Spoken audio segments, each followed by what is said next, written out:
Buenas tardes, mi nombre es Hilary Machado y me corresponde hablar sobre el método epidemiológico. ¿Cómo se clasifican sus estudios? Estos pueden ser clasificados en experimentales u observacionales. Los estudios experimentales son aquellos donde se evalúa la eficacia y efectividad de una intervención, ya sea terapéutica, preventiva o educativa. Tienen la ventaja de que se realizan en condiciones o bajo condiciones controladas y a su vez se subdividen en ensayos clínicos y en ensayos comunitarios. Los ensayos clínicos son aquellos donde participan individuos de forma voluntaria y son utilizados, por ejemplo, por los médicos para encontrar mejores opciones diagnósticas o terapéuticas para sus pacientes. Por su parte, los ensayos comunitarios son aquellos donde se evalúan las intervenciones o el impacto de las intervenciones a nivel de las comunidades. Si hablamos de los estudios observacionales, decimos entonces que tienen como principal objetivo la observación y el registro de los datos sin ningún tipo de intervención en el curso de dicha investigación. Se subdivide en descriptivos y analíticos. Los descriptivos son aquellos que buscan caracterizar el fenómeno observado, por tanto se centran más en el qué que en el por qué. Esto quiere decir que van a explicar qué sucede, más no por qué sucede. Mientras que los estudios analíticos valoran los determinantes de salud y tienen como objetivo identificar los factores de riesgo o protectores ante una enfermedad. Pero bien, ¿cuál sería la aplicación de cada uno de estos? Tenemos esta lámina donde se puede ver. Tenemos, por ejemplo, que los ensayos clínicos pueden ser aplicados en los ensayos terapéuticos, en los ensayos preventivos o en los ensayos de intervención. Por su parte, los ensayos comunitarios pueden ser aplicados en experimentos de campo o en experimentos epidémicos. Si hablamos entonces de los estudios observacionales, tenemos que los estudios descriptivos pueden ser aplicados en estudios de reporte de un caso, en estudios de reporte de una serie de casos, en estudios ecológicos o en estudios de corte transversal. En cuanto a los estudios analíticos, estos pueden ser aplicados en estudios de caso control o en estudios de corte. ¿Cuáles son las etapas del método epidemiológico? Son 5. La primera de ellos es la definición del problema y la clarificación de los objetivos. Cuando definimos el problema, demostramos el valor de la investigación, mientras que al clarificar o determinar los objetivos, lo que hacemos es definir su importancia. Entonces, si nos damos cuenta, en la primera fase nos basamos en el qué y en el por qué, mientras que en la segunda en el para qué y en el cómo. La siguiente etapa sería la evaluación de la información existente, que consiste en investigar sobre toda la información relacionada con el tema que deseamos investigar, toda la información previa. ¿Con qué finalidad?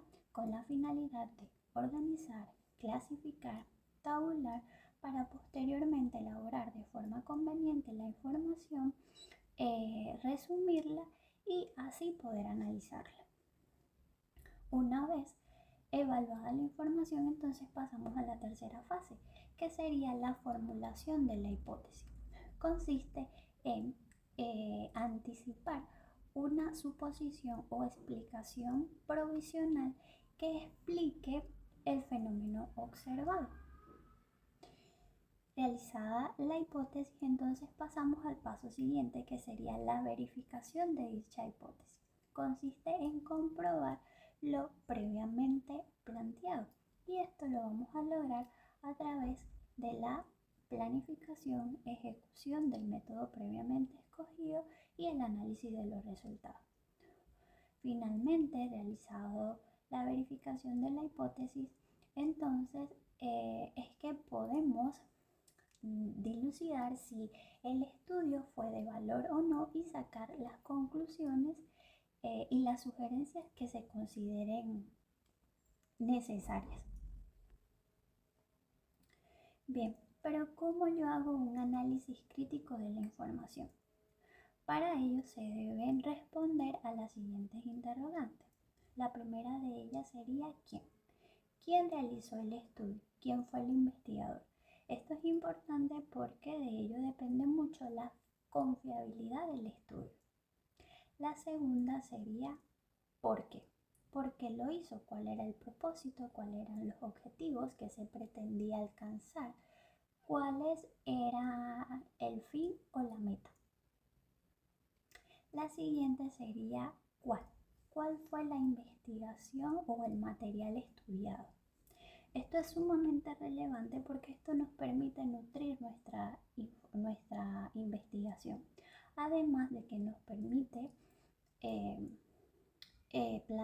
saber cuál metodología es la que más nos conviene, cuál estudio podemos tomar como referente o qué autores pueden conformar nuestro marco teórico. La siguiente sería ¿dónde y cuándo? Esto hace referencia al espacio geográfico, al lugar y al tiempo, lo cual es sumamente importante porque delimitar el espacio y el tiempo nos va a permitir conocer y exponer de forma clara y precisa los límites que se tendrán con respecto al fenómeno en estudio.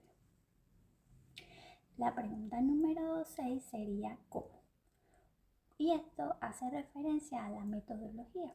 ¿Cuáles son las pautas, las técnicas, los procedimientos necesarios para realizar la investigación, que dicho sea de paso deben ser sistemáticos, coherentes y certificados o avalados por el método científico?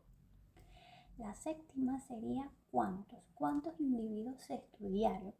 Esto es alusivo a la muestra, que debe ser representativa de la población. ¿Por qué? Porque esto es lo que nos va a permitir más adelante extrapolar dichos resultados a la población general y decidir o definir si verdaderamente el estudio es de valor o no. Por último, ¿qué conclusiones se obtuvieron? ¿Cuál fue la causa y el efecto?